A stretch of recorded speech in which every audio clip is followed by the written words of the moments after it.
Good morning. आप सभी का अपने चैनल पर स्वागत है। आज हम लोग बात करने वाले हैं कि कोर्ट रूम में क्या सुनवाई हुई थी, उसी के बारे में हम लोग चर्चा करने वाले हैं। और बहुत अच्छी खबर निकल के भी आई है, तो इसके लिए आप सभी से रिक्वेस्ट है कि आप सभी लोग जल्दी से वीडियो को शेयर कर दें, जिससे कि ज़्यादा से ज़्यादा बच्चे ज्वाइन हों और सभी को ये फ़ायदा मिल पाए। और चलिए हम अपने वीडियो को स्टार्ट करते हैं। देखते हैं क्या क्या सुनवाई हुआ है और कैसे क्या एग्ज़ाम होने वाले हैं। इन सभी चीज़ों पर हम लोग बात करने वाले हैं। आप लोग देख सकते हैं सामने लिखा हुआ है कि फाइनल ईयर और सेमेस्टर परीक्षा कराने पर सुप्रीम कोर्ट ने फैसला सुरक्षित रखा है। कोर्ट ने सभी पक्षों को लिखित जवाब के लिए 3 दिन का समय दिया है। यानी कोर्ट ने क्या काम किया है, सभी से लिखित जवाब मांगा है और सभी को 3 दिन का समय दिया गया है। यानी अगली सुनवाई अब नहीं होगी, अब 3 दिन का समय सभी को दिया गया है। सभी लोग लिखित जवाब अपना दें। जितनी भी राज्य सरकारें हैं उसी के आधार पर, उसी को बेस बना करके अपना निर्णय सुनाएगी, बस 3 दिन बाद। ठीक है, बात कर लेते हैं कि इसके अंतर्गत क्या क्या चीज़ हुआ है। तो मामले में यूजीसी और सरकार की ओर से जनरल तुषार मेहता पक्ष रख रहे थे और न्यायाधीश जस्टिस अशोक भूषण की अध्यक्षता वाली बेंच मामले में कर रही है सुनवाई। उसके आगे पर हम बात कर लेते हैं। फाइनल ईयर और सेमेस्टर की परीक्षाओं को लेकर सुप्रीम कोर्ट में करीब 4 घंटे सुनवाई के बाद कोर्ट ने अपना फैसला सुरक्षित रख लिया है। यानी कोर्ट ने छात्र और सभी राज्यों से कहा है कि वे 3 दिन के भीतर हमारे सभी प्रश्नों का लिखित में जमा करें। यानी कोर्ट ने कुछ ऐसे प्रश्न पूछे हैं जिनका सभी से लिखित जवाब मांगा गया है। इसके बाद ही कोर्ट अंतिम निर्णय पर पहुंचेगी। यानी सभी को 3 दिन का समय दिया गया है। यानी कि कल अगर 18 के हिसाब से देखें तो 18, 19, 20 और 21 को संभवतः वो अपना निर्णय सुना सकती है। आगे बात कर लेंगे क्या लिखा हुआ है। तो यूजीसी की 6 जुलाई की गाइडलाइन को चुनौती देती याचिका पर न्यायाधीश जस्टिस अशोक भूषण की अध्यक्षता वाली जस्टिस सुभाष रेड्डी और जस्टिस M.R. शाह की बेंच में सुनवाई की है। इससे पहले 14 अगस्त को कोर्ट ने अपना फैसला 18 अगस्त तक के लिए टाल दिया था। यूजीसी और सरकार का पक्ष जनरल तुषार मेहता रख रहे थे। कोर्ट में छात्र का पक्ष जो है, यानी छात्रों का पक्ष अभिषेक मनु सिंघवी और महाराष्ट्र, उड़ीसा, दिल्ली और पंजाब सरकार के एडवोकेट जनरल खाद रख रहे थे। ठीक है, यानी आदि लोगों ने भी रखा है, ये चीज़ मान के चलिए। ठीक है, अब देख लेते हैं उसके अंतर्गत दलीलें क्या क्या चीज़ हुई हैं, क्या क्या चीज़ के बारे में बात किया गया है। तो सबसे पहले गवर्नमेंट की तरफ से दलील रखी गई है। गवर्नमेंट की तरफ से क्या रखा गया है, मतलब सरकारों की तरफ से, जितने भी राज्य सरकार है उनकी तरफ से रखा गया है। तो किसमें कहा गया कि कोर्ट में सबसे पहले महाराष्ट्र सरकार की ओर से पक्ष रखते हुए एडवोकेट अरविंद दातार ने कहा है कि हमारा राज्य कोरोना से बहुत प्रभावित है, ऐसे में हमारे सामने परीक्षाएं कराने में व्यवहारिक समस्याएं हैं। दातार ने कहा है यूजीसी राज्यों पर परीक्षा कराने का दबाव नहीं बना सकती है। यानी दातार ने क्या कह दिया कि भैया हमारा राज्य है महाराष्ट्र जो है वो कोरोना से बहुत ज़्यादा प्रभावित है और यूजीसी जो है परीक्षा करने का दबाव नहीं डाल सकती है। ठीक है, यानी देखिए इसमें एक्चुअल में यही कहा गया था। 30 जुलाई मतलब 6 जुलाई को ये नियम बनाया गया था, यूजीसी ने बनाया था कि 30 सितंबर तक सभी लोग एग्ज़ाम करा लें। लेकिन कुछ राज्य सरकारें हैं जहाँ पर अभी भी कोरोना बड़ी दिक्कत में है, वह सभी अपना एग्ज़ाम नहीं करा पा रही हैं। ठीक है, तो इसलिए महाराष्ट्र सरकार की तरफ से जो अरविंद दातार पक्ष रख रहे थे, उन्होंने यही कहा है कि जो यूजीसी है वो राज्यों पर परीक्षाएं कराने का दबाव नहीं बना सकती है। ठीक, आगे बात कर लेते हैं। दातार ने इसके लिए राज्य और केंद्र की शक्तियों को हवाला भी दिया है। इस पर जस्टिस शाह ने उन्हें टोकते हुए कहा है कि इस मामले में यूजीसी परीक्षाएं नहीं कराता है, परीक्षाएं कराना केवल यूनिवर्सिटी का काम होता है। तो आप ऐसा नहीं कह सकते हैं कि यूजीसी परीक्षाएं कराता है। यानी अभी ऊपर का कहा गया था परीक्षाएं कराने में दबाव नहीं डाल सकती है, तो उसी के बाद में तुरंत ही जो है वहाँ पे जो जस्टिस शाह थे उन्होंने टोक दिया है, कहा भैया जो यूजीसी होती है वो एग्ज़ाम नहीं कराती है, यूनिवर्सिटी का एग्ज़ाम कराना काम होता है। ठीक है, तो आप ऐसा नहीं कह सकते हैं कि जो परीक्षाएं होती है वो यूजीसी करवाता है। तो दातार ने फिर कहा है कि हम भी छात्र के लिए चिंतित हैं, हम भी चाहते हैं कि परीक्षाएं जल्द से जल्द आयोजित हो। हम उनके भविष्य को लेकर चिंतित हैं, लेकिन यह काम यूजीसी के तरीके से नहीं किया जा सकता है। यानी जो यूजीसी ने कहा है कि 30 सितंबर तक अपने एग्ज़ाम करवा लो, और उसने गाइडलाइन भी जारी कर दिया है, ठीक है, तो उस तरीके से नहीं हो सकता है, ठीक है। यानी अपने हिसाब से करवाएंगे, अब कब करवाएंगे ये तो सोचने वाली बात होगी, ठीक है। आगे देख लेते क्या बात है कि दातार की जिस तरह पूरी होने के बाद ओडिशा के जो जनरल हैं यानी एडवोकेट हैं अशोक परिजा ने अपना पक्ष रखा, महाराष्ट्र की तर्ज पर ही रख दिया उन्होंने, और उनकी दलील है कि मौजूदा हालत में उनकी परीक्षा नहीं कराई जा सकती है जैसी हर बार होती थी। यानी कि ओडिशा के जो हमारे अशोक परिजा एडवोकेट जी थे, उन्होंने जैसे महाराष्ट्र के वकील ने रखा, सेम टू सेम उसी तरीके से उन्होंने अपनी दलील रख दिया है और कहा इस समय परीक्षा कराना संभव नहीं है, जैसे हर बार होती थी, ठीक है, उस तरीके से पेपर नहीं हो पाएंगे इस बार। आगे क्या बात हुई है कि एजी परिजा ने कहा है कि ओडिशा में कोरोना के मामले अपने पीक पर हैं, ठीक है, ऐसे में हम कॉलेज की परीक्षाएं कराने में असमर्थ हैं, यानी समर्थ नहीं हैं। उन्होंने कहा कि कॉलेजों में हॉस्टल जो हैं वो मार्च से ही बंद हैं, उन्हें फिर चालू करना एक हरक्यूलियन टास्क होगा, यानी बहुत बड़ा टास्क हो जाएगा, यानी उसको फिर से स्टार्ट करना बहुत बड़ी प्रॉब्लम क्रिएट करता है। हॉस्टल बंद हैं, अब उनको स्टार्ट किया जाएगा तो सबसे पहले सैनिटाइज कराया जाएगा, उसमें समय लगेगा, ठीक है, तो उन्होंने यही कहा हरक्यूलियन टास्क है, ठीक है। आगे बात कर लेते हैं पश्चिम बंगाल के एडवोकेट ने क्या कहा है, तो उसके बाद कोर्ट पश्चिम बंगाल में कोरोना के कारण बिगड़े हालात में वहाँ की टीचर्स एसोसिएशन का पक्ष सुन रहा है। उसकी ओर से सीनियर एडवोकेट जयदीप गुप्ता और एडवोकेट जनरल किशोर दत्ता ने अपना पक्ष रखते हुए कहा है कि हमारे राज्य में सुविधाओं की कमी है और कोरोना के कारण गंभीर स्थितियां हैं। ऐसे में यूजीसी की 6 जुलाई की गाइडलाइन राज्यों पर थोपी नहीं जा सकती है। 30 सितंबर तक परीक्षाएं कराना अनरिजिबल है, यानी कि जो टीचर्स एसोसिएशन है, ठीक है, जो टीचर्स एसोसिएशन है पश्चिम बंगाल का, उसने भी यही कहा है कि जो आपने यानी यूजीसी ने 6 जुलाई की गाइडलाइन निकाला था उसमें ये कहा गया था कि 30 सितंबर तक परीक्षाएं कराना है, लेकिन ये थोपा नहीं जा सकता है कि 30 सितंबर तक कराना ही पड़ेगा। अब दिल्ली सरकार की तरफ से क्या कहा गया है कि अभी भी सनातन पक्ष रख रहे थे, उनकी दलील है कि यूजीसी ने अपनी गाइडलाइन में परीक्षा के जो 3 मॉडल सुझाए हैं वो तीनों ही सही नहीं हैं। उसने क्या क्या बताया है, कहा है कि ऑफलाइन करा लो, लेकिन ऑफलाइन बिल्कुल नहीं हो सकते हैं क्योंकि स्कूल ही नहीं खुले होते हैं। अब स्कूल ही नहीं खुले हुए हैं तो एग्ज़ाम कहाँ हो पाएंगे ऑफलाइन। ऑनलाइन करा लो तो ऑनलाइन में दिक्कत है कि भाई कुछ ऐसे छात्र हैं जो बड़ी गरीब हैं, वो ऑनलाइन एग्ज़ाम दे ही नहीं पाएंगे। और तीसरा मॉडल ये भी बताया कि घर से एग्ज़ाम दे दो, लेकिन घर से एग्ज़ाम देने का मतलब क्या है कि जब सभी लोग किताबों से ही देख के अपनी परीक्षाएं दे दें तो उसका मतलब ही क्या है, ठीक है। आगे राज्यों के बाद अब सरकार और यूजीसी की ओर से कुछ दलीलें आई हैं। तुषार मेहता ने अपना पक्ष रखा है। मेहता ने कोर्ट में कहा है कि इस मामले में महाराष्ट्र की ओर से राजनीतिक समरसॉल्ट खेला जा रहा है, यानी महाराष्ट्र सरकार की तरफ से ये मतलब जनरल तुषार मेहता ने यही कहा है कि जो महाराष्ट्र है वो राजनीतिक समरसॉल्ट खेल रही है, यानी कि राजनीति कर रही है इसके ऊपर, ठीक है। उन्होंने कोरोना काल में पूरे इवेंट को एक ऑर्डर में समझाने की बात कही है, ठीक है। आगे बात कर लेते हैं कि इसके बाद कोर्ट में सभी पक्षों को आगे 3 दिन का वक्त देते हुए लिखित जवाब मांगा गया है और अपना फैसला सुरक्षित रख लिया गया है, यानी फैसला दिया जाएगा, बस मान के चलिए 3 दिन का इंतजार हमको करना है। और अब भाई 18 है, 18 कल निकल गई, ठीक है, 18 के बाद 19, 20 और 21, ठीक है। 21 के बाद में या फिर 21 को या फिर 22 को कोई ना कोई जवाब आने वाला है, क्योंकि फैसला को सुरक्षित रख लिया गया है। ऐसा नहीं अब आगे हियरिंग नहीं करवाई जाएगी, अब फैसला सुरक्षित कर लिया गया है। अब ये सोचने वाली बात है कि एग्ज़ाम होगा या नहीं होगा।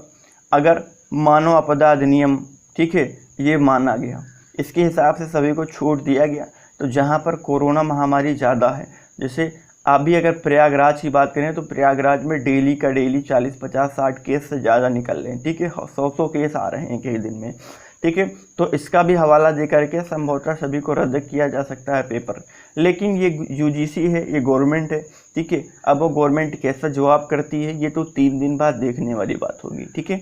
बस 3 दिन का और इंतज़ार आप सभी को रहेगा, जब तक के लिए जितनी भी राज्य सरकारें हैं अपना लिखित में जवाब नहीं दे देती हैं, तब तक के लिए ये मान के चलिए ठीक है, थोड़ा सा आप लोग पेशेंस बनाए रखिए, धैर्य बनाए रखिए। ठीक है, चलिए आगे देख लेते हैं। सरकार ने क्या कहा कि यूजीसी को नियम बनाने का अधिकार नहीं है। सरकार ने कह दिया है, सॉरी, यूजीसी को नियम बनाने का अधिकार है। ठीक है, गवर्नमेंट ने कहा है। क्या कहा? सुनवाई के दौरान सरकार ने कोर्ट में कहा है कि फाइनल की परीक्षाएं करना ही छात्रों के हित है।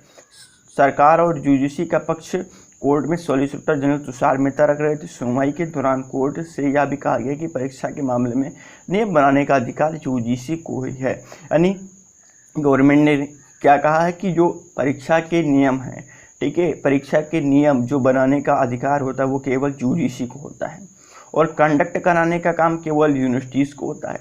ठीक है, यानी यूनिवर्सिटी एग्ज़ाम को कंडक्ट कराती है। ठीक, और जो भी हमारे नियम कानून होते हैं, किस आधार पर नियम, क्या किस कैसे एग्ज़ाम होना चाहिए, ये सभी एग्ज़ाम जो होते हैं वो नियम जो होते हैं वो सभी यूजीसी बनाने का काम करती है।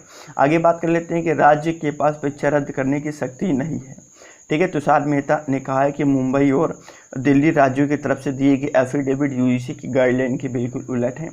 तुषार मेहता ने कहा है कि जब यूजीसी ही डिग्री जारी करने का अधिकार रखती है तो राज्य कैसे परीक्षाएं रद्द कर सकता है।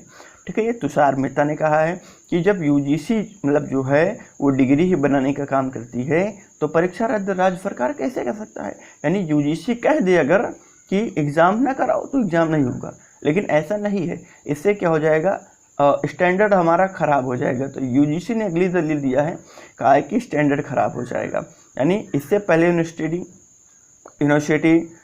ग्रांट्स कमीशन यूजीसी ने गुरुवार को सुप्रीम कोर्ट में कहा है कि फाइनल ईयर की परीक्षा रद्द करने का दिल्ली और महाराष्ट्र सरकार का फैसला देश में उच्च शिक्षा के स्टैंडर्ड को सीधे प्रभावित करेगा।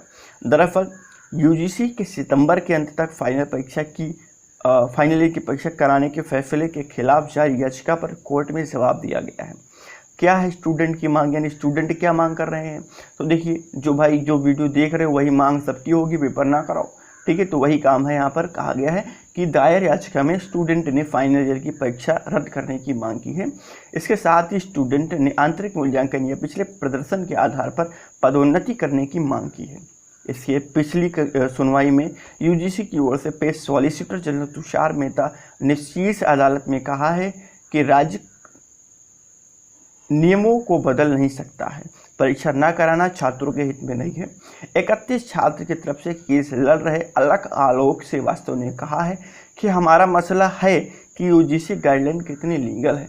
यानी देखिए, उनका ये नहीं मतलब है कि पेपर को रद्द कर दो, ऐसा नहीं है। उनका यही कहना है, जो 31 छात्रों की तरफ से जो अलख आलोक श्रीवास्तव जी लड़ रहे हैं केस, उनका यही कहना है कि यूजीसी की गाइडलाइन कितनी लीगल है, यानी यूजीसी की गाइडलाइन को कौन कौन मानने वाला है, इसके बारे में उन्होंने कहा है। उन्होंने ये नहीं कहा कि पेपर को रद्द कर दो, ऐसा नहीं है। ठीक है, बस यही कहा यूजीसी की गाइडलाइन कितनी लीगल है। यानी यूजीसी ने कह दिया कि 30 सितंबर को एग्ज़ाम करा लो, कोई कह रहा नहीं कराएंगे, कोई कह रहा कराएंगे। इसका मतलब क्या है? इसका मतलब यूजीसी को कोई नहीं मानता है ना। ठीक है, तो इसी के बारे में पूछा गया कि यूजीसी की जो गाइडलाइन है वो कितनी लीगल है। ठीक है, इसी चीज़ को वहाँ पर कहा गया है। ठीक है, चलिए आगे बात कर लेते हैं कि हिमाचल प्रदेश हाईकोर्ट ने परीक्षाओं पर रोक भी लगा दिया है। क्यों रोक लगा दिया, इसके बारे में बात कर लेते हैं। दूसरी तरफ हिमाचल प्रदेश हाईकोर्ट ने फाइनल की परीक्षाओं पर सुप्रीम कोर्ट का फैसला आने तक राज्य में परीक्षाओं पर रोक लगा दिया है। 6 जुलाई को जारी गाइडलाइन में यूजीसी उच्च शिक्षा संस्थानों में फाइनल ईयर या सेमेस्टर की परीक्षाओं को 30 सितंबर तक कराने के निर्देश दिए गए हैं। वही फैसले के बाद ही स्टूडेंट फिजिकली परीक्षा आयोजित कराने का लगातार विरोध कर रहे हैं। ठीक है, तो ये मान के चलिए आप लोग कि अब हमको करना क्या है, थोड़ा सा हम लोग सभी पूरी आख्या कर लेते हैं। पूरा हमारा निचोड़ क्या निकल गया था भाई। अभी तक तो हमने जो बातें हुई अंदर कोर्ट रूम में, जो चीज़ हुआ वो चीज़ हमने जानकारी लिया। अब वो बात कर लेते हैं जो अब हम लोग सोचते हैं, हमारा क्या सोच है। ठीक है, इसके बारे में बात कर लेते हैं। तो सबसे पहली ये बात है, ठीक है, सबसे पहली हमारी ये बात है कि हमको क्या रखना है, थोड़ा धैर्य बनाना है। ठीक है, हमको धैर्य बनाना है, अपना धैर्य नहीं खोना है। सबसे मेन बात ये हो गई। दूसरी बात ये है, ठीक है, प्रमोट भूल जाओ। ठीक है, या फिर प्रमोट किस आधार पर होगा ये समझो, प्रमोट ना ही समझो। ठीक है, अगर प्रमोट होगा तो जो 2019 वाले बैच के स्टूडेंट हैं उनका फर्स्ट सेमेस्टर ही केवल प्रमोट करा जाएगा, सॉरी फर्स्ट सेमेस्टर का एग्ज़ाम लिया जाएगा। अब मैं ये कह रहा हूँ क्यों कह रहा हूँ एग्ज़ाम लिया जाएगा, मैं थोड़ा सा आप सभी को इसके बारे में थोड़ी जानकारी दे देता हूँ। 2019 वाले बच्चे अभी नए नए गए हैं, उनका पहला साल फर्स्ट सेमेस्टर है, यानी पहला सेमेस्टर फर्स्ट सेमेस्टर है। उनको प्रमोट आंतरिक मूल्यांकन के आधार पर कैसे किया जाएगा, पिछले प्रदर्शन के आधार पर कैसे किया जाएगा, तो ये मान के चलो संभवतः हमको पेपर देना पड़ेगा। अब ये मान के चलो जब भाई इतने सारे एग्ज़ाम्स, नीट भी एग्ज़ाम करवा रहा है, BEO की परीक्षा हो गई है, JEE ठीक है, B.Ed JEE के एग्ज़ाम भी हो चुके हैं और कई सारे एग्ज़ाम सितंबर माह में भी कंडक्ट कराने की बात करी जा रही है। तो ये मान के चलिए कि हमको एग्ज़ाम अब देना है, अब फर्स्ट सेमेस्टर का एग्ज़ाम देना पड़ जाएगा और जो भी हमारे स्टूडेंट हैं थर्ड सेमेस्टर वाले उनको भी एग्ज़ाम देना पड़ जाएगा, ठीक है। अगर एग्ज़ाम होते हैं तब फर्स्ट और थर्ड को देना पड़ेगा। अब जो फर्स्ट से सेकंड में गए हैं उनको ज़्यादा चिंता करने की बात नहीं है और जो थर्ड से फोर्थ में गए हैं उनको भी ज़्यादा चिंता करने की बात नहीं है। अब बात उनके लिए जो पहले से ऑलरेडी फोर्थ में हैं, ठीक है, तो ये मान के चलिए फोर्थ वाले भैया फोर्थ का अपनी तैयारी करें और उनका एग्ज़ाम होने वाले हैं। तो ये पूरा मैंने समीकरण आपके सामने रख दिया है कि इस कंडीशन को देखते हुए, आज की स्थिति को देखते हुए ये मैं बात कह रहा हूँ। मैं ये नहीं कह रहा हूँ कि मैं अपनी तरफ से बात कर रहा हूँ, ठीक है, मैं यही कह रहा हूँ आज की स्थिति देखते हुए जिस तरीके से कई सारे एग्ज़ाम्स भी हो रहे हैं और विरोध भी हो रहे हैं, लेकिन याचिका को रद्द कर दिया गया है, ठीक है। और हमने कई सारे जो हैं छात्र संघ अध्यक्षों से बात भी किया है, उन्होंने सीधे यही कहा है कि एग्ज़ाम होंगे, अब हमको कोर्ट में जाने से कोई प्रॉफिट नहीं मिलने वाला है। अगर हम लोग चाहें तो कोर्ट में भी जा सकते हैं, लेकिन उसमें क्या होगा, कुछ नहीं होगा, उसमें हमारा टाइम वेस्ट होगा, मनी वेस्ट होगा और हमारा साल बर्बाद जाएगा। इसके लिए अब जो भी आदेश आएगा वो अंतरिम आदेश होगा, उसी को हम लोग मानने वाले हैं, ठीक है। तो ये मान के चलो जो भी हमारे स्टूडेंट्स हैं वो अपनी पढ़ाई करो। अब जो भी बच्चा 2019 का है और वो फर्स्ट से सेकंड में गया है तो उसको देखिए अब अभी वाले करंट वाले सेमेस्टर की तैयारी नहीं करनी है, अब उसको फर्स्ट सेमेस्टर की तैयारी करनी है, ठीक है। फर्स्ट सेमेस्टर की तैयारी करो, अपने अच्छे से तैयारी कर लो, ठीक है। और जो भी बच्चा हमारा किस में है, थर्ड में था और फोर्थ में अब गया है, ठीक है, अब गया है तो वो थर्ड की तैयारी करो, ठीक है, थर्ड की तैयारी करो। प्रमोट के ऊपर से अब अपना दिमाग केंद्रित करना हटा दो, ठीक है, केंद्रित मत करो अपने दिमाग को। अब केवल से केवल हम लोग पढ़ाई की ओर अग्रसर करेंगे, ठीक है। तो हमने जैसे कि आप सभी को समझाया है कि फर्स्ट वाले तैयारी करो, जो सेकंड में गए हो फर्स्ट की तैयारी करो, थर्ड से फोर्थ में गए हो वो अपने थर्ड के एग्ज़ाम की तैयारी कर लो, ठीक है। और जो ऑलरेडी फोर्थ में है अगर उनके एग्ज़ाम नहीं हुए हैं, ठीक है, तो वो अपने फोर्थ की एग्ज़ाम की तैयारी करें। और जितने भी हमारे बैक पेपर वाले हैं, ठीक है, जिनका अभी बैक पेपर लगा हुआ है, ठीक है, बैक पेपर, तो वो बैक पेपर में जो भी बैक है वो अपने एग्ज़ाम की तैयारी कर लो, क्योंकि बैक पेपर में प्रमोशन का कोई चांस नहीं होता है। आप सभी को सीधे सीधे एग्ज़ाम देना पड़ेगा, ये मैं काफ़ी समय से भी कह रहा हूँ, ठीक है। तो आप लोग एक काम करिएगा, सभी लोग तैयारी में जुट जाओ, क्योंकि परीक्षा तैयारी जो होती है वो कभी बर्बाद नहीं जाती, मैं हमेशा ही कह रहा हूँ, ठीक है। कुछ बच्चे हमसे कमेंट में कह रहे थे सर सीटेट में पढ़ लेंगे, टेट में पढ़ लेंगे। देखिए टेट में आप सभी लोग एक बार में कितना पढ़ लोगे, ठीक है, एक बार में टेट में अगर टेट में जाओगे तो आप लोग कितना पढ़ लोगे भाई, कुछ तो पहले से मालूम होना चाहिए। अगर कुछ पहले से मालूम होगा, थोड़ा वहाँ पर पढ़ोगे, ज़्यादा मालूम हो जाएगा तो अच्छे से अच्छे नंबर ला सकते हो, है कि नहीं है भाई। जितने लोग वीडियो को देख रहे हो ये बात मैं सही कह रहा हूँ नहीं सही कह रहा हूँ, तो ये मान के चलो जो हमारी सुप्रीम कोर्ट है वो हमारे पक्ष में फैसला लेगी, अच्छा सा कोई फैसला होगा, देश विरोधी फैसला नहीं होगा। क्योंकि लगभग अगर बात करें तो प्रत्येक वर्ष जो है 2.5 लाख स्टूडेंट, ठीक है, 2.5 लाख स्टूडेंट बीटीसी करते हैं, ठीक है। अब 2.5 लाख स्टूडेंट जब बीटीसी करते हैं तो सभी के पक्ष की ही बात करी जाएगी, बिना पक्ष की बात नहीं कराई जाएगी। अब ये देखने वाली बात है 2 से 3 दिन के अंदर, ठीक है, 2 से 3 दिन के अंदर की बात है ये मान के चलो सभी से, मतलब उनका जवाब तो है, सुप्रीम कोर्ट के पास में उसका जवाब आ चुका है। लेकिन देखिए सुप्रीम कोर्ट ने अपने जवाब को अभी भी रख लिया है, सेफ रखा है, ठीक है, सेफ रख लिया है। अब उन्होंने क्या कहा, सभी को अपने कुछ प्रश्न पूछे गए, जितनी भी राज्य सरकारें हैं उनसे कुछ क्वेश्चंस पूछे गए हैं। अब उन क्वेश्चनों का 3 दिन के अंदर, ठीक है, 3 दिन के अंदर आंसर मांगा गया है। अब जैसे उनका आंसर आ जाएगा तो यह तीसरे या चौथे दिन, ठीक है, जो सुप्रीम कोर्ट है इसका जस्टिस आ जाएगा, ठीक है, जस्टिस आ जाएगा। और ये जो जस्टिस आएगा वो सभी के पक्ष में होगा, ये देश विरोधी पक्ष में नहीं होगा, ठीक है। तो आप लोग थोड़ा सा पेशेंस बनाए रखिएगा, हमारे साथ में धैर्य बनाए रखिएगा, ठीक है। और ये मान के चलिए जितनी भी वीडियोज़ हमारी आती हैं वो सभी के लिए हेल्पफुल होती हैं। तो एक काम किया करिए आप लोग, अब मैं तो सभी से लूँगा अलविदा, लेकिन अलविदा लेने से पहले मैं आपको बता दूं, आप लोग कृपया करके वीडियो को शेयर कर दीजिएगा, ठीक है, और अच्छी लगेगी तो लाइक भी कर दीजिएगा, क्योंकि मैं आप लोगों के लिए तत्पर रहता हूं, दिन भर आप लोगों के लिए खबरें खोजा करता हूं, ठीक है। तो जाते जाते मैं थोड़ा सा बता दूं कि यदि आपने हमारे चैनल को सब्सक्राइब नहीं करा है या फिर हमारे चैनल पर नए हैं तो हमारे चैनल को सब्सक्राइब करके बेल आइकन को प्रेस कर दें, जिससे कि आगे वाले अन्य वीडियोस भी, अन्य जानकारी भी आप सभी को प्राप्त होती रहेगी, ठीक है। और हमारे व्हाट्सएप ग्रुप पे यदि आप अभी तक नहीं जुड़े हुए हैं तो व्हाट्सएप ग्रुप पे जरूर जुड़ जाएं, लिंक नीचे डिस्क्रिप्शन बॉक्स में दिया गया है, क्योंकि वहाँ पर दिन भर की अपडेट आया करती है, ठीक है, मैं दिन भर की अपडेट वहाँ पर कराया करता हूँ। तो चलिए अब लेता हूँ आपसे अलविदा, मिलूँगा अगले वीडियोज़ में, तब तक के लिए गुड बाय, थैंक यू।